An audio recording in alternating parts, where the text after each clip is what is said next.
Hello all, in this video we will learn about the structure of wireless communication link. The goal of a wireless link is the transmission of information from an analog source such as microphone, video camera via an analog wireless propagation channel to an analog information sink, that means a receiver like loudspeaker, TV screen. So digitizing of information is done only in order to increase the reliability of the link. So any structure of wireless communication link may have a transmitter and a receiver. So the transmitter can add redundancy in the form of a forward error correction code in order to make it more resistant to errors introduced by the wireless communication channel. The encoded data are then used as input to a modulator which maps the data to output waveforms that can be transmitted. So by transmitting these symbols on specific frequencies or at specific times, different users can be distinguished. So the signal is then sent through the propagation channel which attenuates and distorts it and adds noise. So at the receiver part, the signal is received by one or more antennas.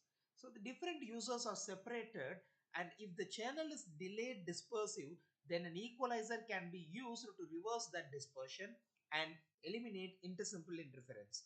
Afterwards, the signal is demodulated and the channel decoder eliminates the errors that are present in the resulting bit stream. A source decoder in the receiver finally maps these bit streams to an analog information stream that goes to the information sink such as loudspeaker or TV monitor. So in the case when the information was originally digital, this is the last stage which is omitted. Now let us see the block diagram of a radio link with digital transmitter and analog propagation channel. So here the very first block is the information source. Information source provides an analog source signal and feeds it into the source ADC, that is analog to digital converter. This analog to digital converter first band limits the signal from the analog information source and then converts the signal into a stream of digital data at a certain sampling rate and resolution. Then we have a source coder block which uses a priori information on the properties of the source data in order to reduce redundancy in the source signal. Then we do have a channel coder block which adds redundancy in order to protect the data against transmission errors. We have a signaling stage where it adds the control information for the establishing and ending of connections, for associating information with correct users and synchronization, etc. We do have a multiplexer block in the transmitter side which can be used to combine the user data and signaling information, and this combined data from the multiple user is being sent over the channel with the help of this multiplexing process done.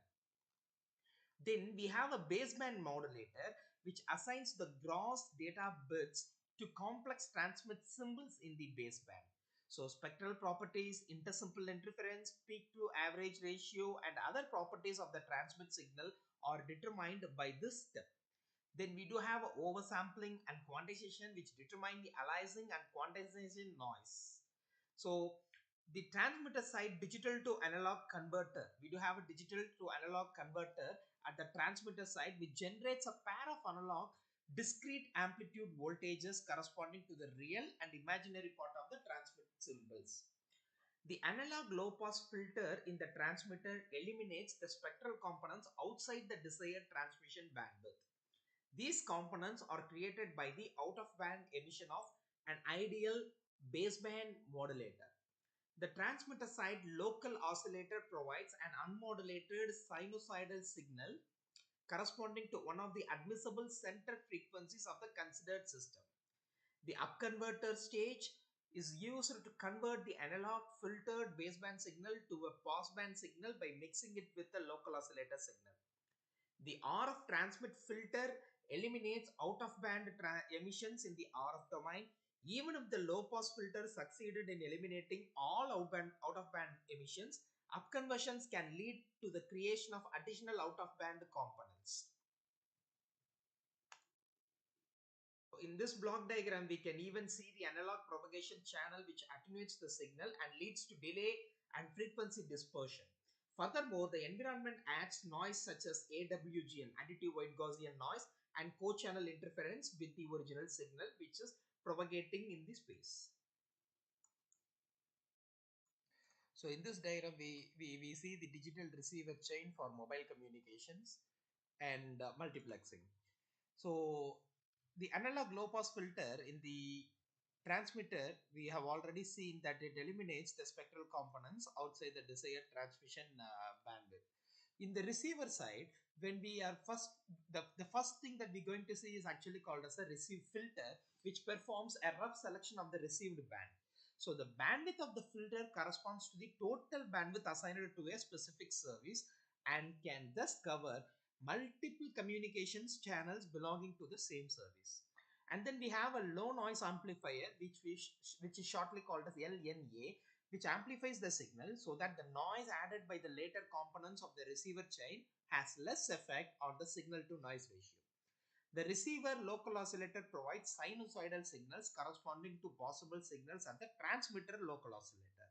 So the frequency of the local oscillator can be fine-tuned by carrier recovery algorithm to make sure the local oscillators at the transmitter and receiver produce oscillations with the same frequency and phase. The receiver down converter converts the received signal into baseband.